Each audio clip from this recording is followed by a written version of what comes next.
آپ سے بڑا ایک گہرا تعلق ہے، وابستگی ہے الف لام میم کی ہفتہ وار نشریات میں آپ تشریف لے کر آتے ہیں اور وہ جو دقیق مسائل ہوتے ہیں اس پہ ہمیشہ ایسی نگاہ رکھتے ہیں کہ جو دوسروں کے لیے بھی خیر کا باعث بنتی ہے۔ اس سے پہلے بھی کئی موضوعات پہ آپ نے لب کشائی کی اور بہترین کی، حق ادا کیا آپ کا۔ ڈاکٹر عامر عبداللہ محمدی، السلام علیکم ورحمۃ اللہ۔ وعلیکم السلام ورحمۃ اللہ۔ کیسے مزاج ہے؟ خیریت سے؟ الحمدللہ۔ بڑی خوبصورت بات کی آپ نے اور علامہ صاحب نے اس میں ماشاءاللہ ایک حسین اضافہ کیا۔ مجھے بھی نبی کریم صلی اللہ علیہ وسلم کی ایک حدیث مبارکہ یاد آ رہی ہے، جس میں آپ نے فرمایا تھا کہ شر الطعام طعام الولیمہ، وہ ولیمہ بدترین ولیمہ ہے جس میں رؤوسا کو تو بلایا جائے اور فقراء کو نہ بلایا انداز کیا جائے۔ واہ واہ واہ، کیا ہے قوم کے سامنے، بچوں کے سامنے، بچیوں کے سامنے۔ دیکھیے، طلاق کو سمجھنے سے پہلے نکاح کو سمجھنا ضروری ہے۔ صحیح ہے۔ نکاح یہ گڈے گڈی کی شادی نہیں ہے کہ بچوں کی اگر لڑائی ہو گئی، کھیل ختم ہوا تو گڈی اس کے ساتھ چلی گئی، گڑیا اور گڈا وہ لے کے چلا گئی۔ صحیح۔ یہ اصل میں النکاح نصف الایمان، نکاح سے انسان کا آدھا دین مکمل ہوتا ہے، ایمان مکمل۔ یہ تقاضا ہے انسانی عبادت کا، انسانی مومن کی زندگی کا۔ واہ، تو اس کی قدر کرنی چاہیے اور اس کی حفاظت کرنی چاہیے۔ ہن لباس لکم وانتم لباس لہن، تمہارے لباس، ایک دوسرے کو لباس قرار دیا ہے جو باعث زینت بھی بنے، جو عیوب کی ستر پوشی کا باعث بھی بنے، اور جو ہر قسم کی مشکلات اور پریشانیوں میں بچاؤ کا ذریعہ بھی بنے۔ ٹھیک۔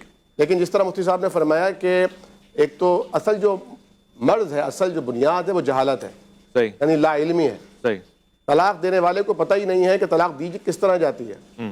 تو جس طرح نکاح پڑھایا جا رہا ہوتا ہے، ویسی طلاق۔ اسی طرح اصولاً یعنی افضل ترین اچھا جو عمل ہونا چاہیے جو قرآن کا ہے، گواہ بنانے والا، اچھا، اور یعنی طلاق میں بھی گواہ ہوں، یہ افضل ہے۔ بہترین ترین صورتحال مسئلہ ہی ختم ہو جائے گا۔ بہترین ترین صورتحال یہی ہے۔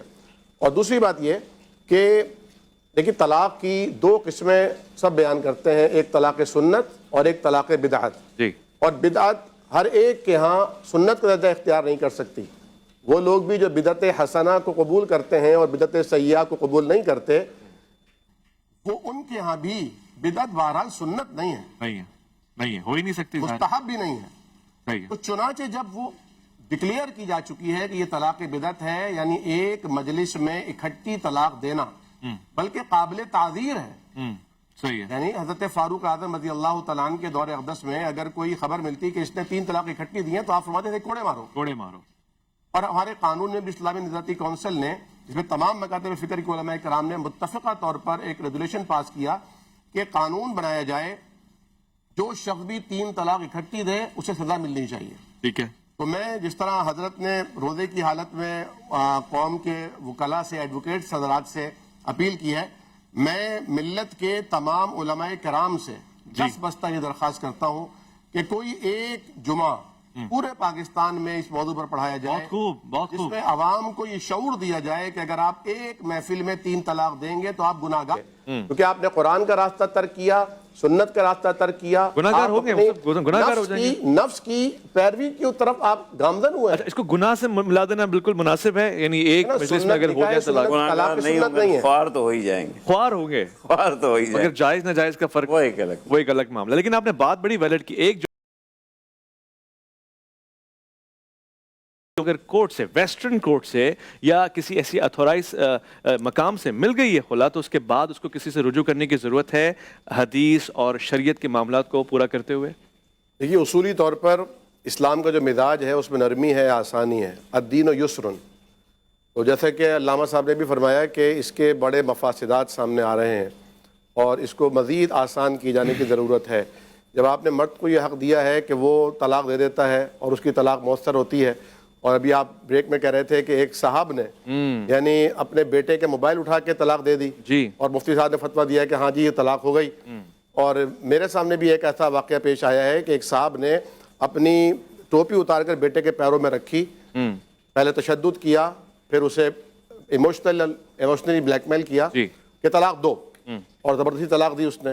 حالانکہ مسئلہ شرعی ہے کہ لا طلاق فی اغلاق، زور جبر اکراہ زبردستی سے طلاق ہوتی نہیں ہے، لیکن وہاں طلاق ہو گئی۔ تو یہ بڑے خطرناک مسائل ہیں۔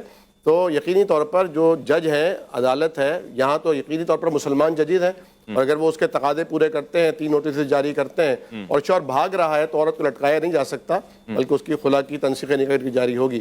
لیکن جیسا کہ کہا باہر کے ممالک میں اپنی یعنی تسکین قلبی کے لیے اگر اپنے علماء کرام سے بھی اس کے اوپر ایک توثیق لے لی جائے تو اس میں کوئی حرج نہیں ہے, کوئی حرج نہیں ہے.